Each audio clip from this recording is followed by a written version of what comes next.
Mơ bong xu tịnh mơ ổn chật đạch chana mấy miên hiệp trong và mổ sân ấy chun phi nhiều ẩn nâng.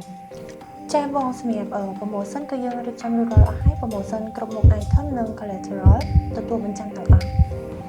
តែបងប្រម៉ូសិនសម្រាប់ការដាក់បញ្ចាំកាត់គ្រីឡានយើងអត់មានធ្វើទេបងព្រោះបង BM ថាគាត់ຕົកមួយនឹងសម្រាប់ធ្វើប្រម៉ូសិនពេលចូលឆ្នាំចិនណាបង Hay nơi sau mùi nâng tiết ở đánh tập tự ấy đã phổ mổ sân nâng ở o tử. Ất tôn miên hiệp trong ấy chẳng. À ca ta cho mà chụp bằng tị ôn nó không bật tốc á. Chất đạch chana mấy ất tôn miên hiệp trong phổ mổ sân ấy phổ phong mà sao. ត្រូវតាបងគ្នាតា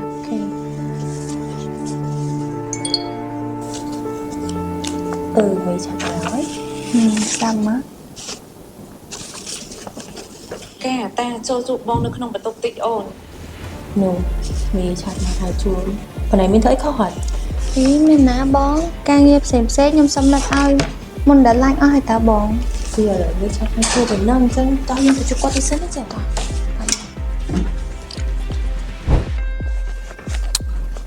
ប៉ុន្តែច្បាស់ហើយអត់ធ្វើអីខុស បាត់ទៅខុសទេចាំឯង ចូលទៅជួបគាត់ ជួយមកអូនចាំទៅចាំទៅបង Cho mà ôn.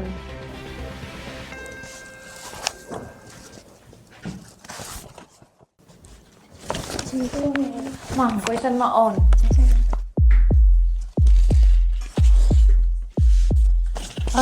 Mẹ hai em mong nên lại ăn để tập hai tiết mẹ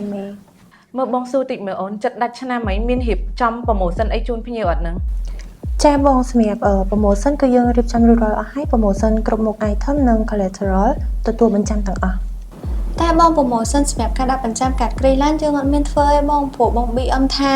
គាត់ຕົកមួយនឹងសម្រាប់ធ្វើប្រម៉ូសិនពេលចូលឆ្នាំចិនណាបង Hay nơi sau mùi nâng tiết ở đánh tập tự ấy mà chana mà đong ở đánh đại nè nơi tử. Chằm cho chằm chân chằm vừa ở bị xe lưng nâng tiết tử. អូយម៉ែខំតភ័យ មេខ្ញុំឥឡូវចាស់ប្រាំងទៀត Chẳng là lời ôn tây hiệp trong ai cả xa mà hai nét chằm bong sẽ nhẹ ập rù. Hai áo khi dương pop sọc sai đầm bay ở tây chân bàn đằng. បាទ បាទច្រឡំ ច្រឡំម៉ែចាម៉ែចាចាំខ្ញុំទៅរៀបចំជូននៅលើហ្នឹងណាម៉ែ Ôi, pin nè này ở đâu mà chân nhẹ. អញ្ចឹងណា promotion ដល់ឆ្នាំហ្នឹងខ្ញុំដាក់មកអស់ដៃណាម៉ែ Nâng này ôn đã mà ở đây rồi. ជំរាបម៉ែហ្នឹងហើយបងប្អូនសម្រាប់ឱកាសបំណិចឆ្នាំនឹងដើម្បីអបអរសាទរពិធីបុណ្យចូលឆ្នាំសកលនៅខាងមុខនេះណាពីក្រុមហ៊ុនបញ្ចាំ888 Alpha Scale របស់យើងគឺយើងមាន promotion ពិសេសមែនទែនទៅដល់អតិថិជនដែលយកកាត់គ្រីមកដាក់បញ្ចាំគឺយើងនឹង free សេវារដ្ឋបាលជូនស្ដាប់អត់ច្រឡំនោះទេគឺយើងនឹងមិនគិតថ្លៃសេវារដ្ឋបាលនោះទេដែល promotion នេះគឺយើងចាប់គិតតាំងពីថ្ងៃទី 15នៅថ្ងៃទី30នៅចុងឆ្នាំ2024យើងហ្នឹងណាមកលឿនមកបងប្អូនជាទីស្រឡាញ់ទាំងអស់គ្នាបុគ្គលិកស្អាតៗនៅខាងក្នុងកំពង់រងចាំណាអរគុណច្រើនបាយបាយ